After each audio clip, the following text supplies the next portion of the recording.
pour aller, n'est-ce pas, effectivement, nous aliéner. Moi, je n'ai pas la capacité de vendre mon enfant pour devenir riche. Je n'ai pas la capacité de tuer quelqu'un. Je n'ai pas le cœur là. Donc, il faut me pardonner si, n'est-ce pas, effectivement, je n'ai pas passé les marabouts. Mais moi, je ne suis pas comme vous. Donc, ceux qui me critiquent souvent là, oh, la vie t'a dépassé. Si tu pars à l'église, je leur dis, écoutez, moi, je n'ai pas la même force que vous. Je ne peux pas entrer à la Rose-Croix. Je ne peux pas entrer en franc-maçonnerie. Je ne peux pas entrer dans les sectes traditionnels. Je n'ai pas la capacité de supporter les lois qu'il y a là-bas. Je peux supporter ce qu'il y a pour Jésus là, je peux. Mais pour votre truc que vous faites en secret là, moi je ne peux pas. Donc bien aimé, vous devez être fiers. Fiers, n'est-ce pas, effectivement, hein, d'être ce que vous êtes aujourd'hui, à savoir des chercheurs de Dieu. Vous êtes fiers de ça. Vous savez, quelqu'un vit sur la terre, il ne cherche pas Dieu, il cherche qui? Dieu est notre créateur. Mon frère, si tu as les problèmes sur la terre, adresse-toi à Dieu. C'est lui qui t'a créé. Tu n'es pas sur la terre par hasard. Adresse-toi à Dieu. C'est Dieu qui t'a créé. Il dit que voici les problèmes et règles. Et écoute sa parole. Tu ne vas pas te tromper. Alors nous allons continuer, n'est-ce pas, avec la troisième étape.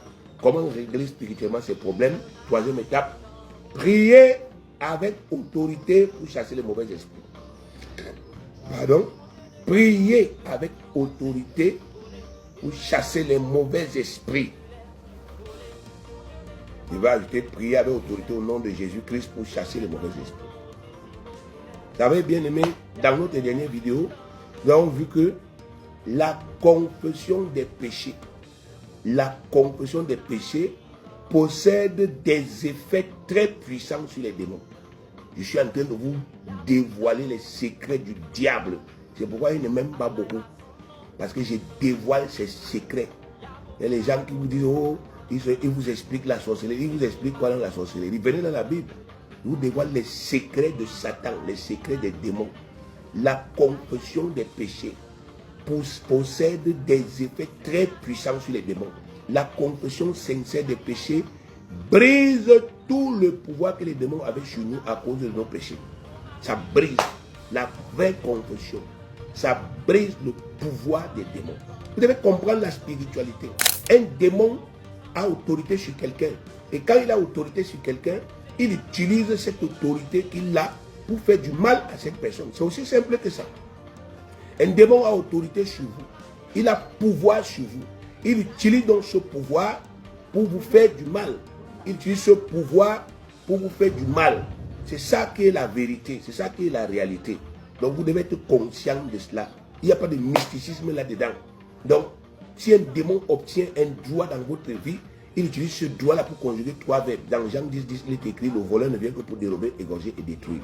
Donc, ça veut dire concrètement que le travail des démons sur la terre, c'est de chercher à se connecter aux gens.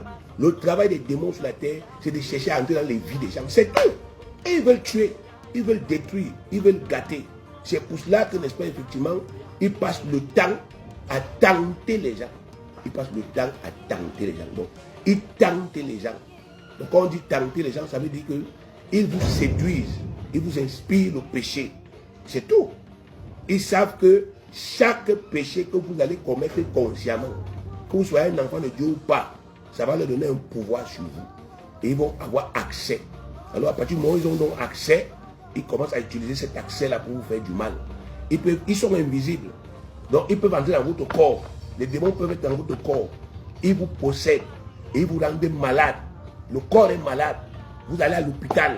On fait tous les examens.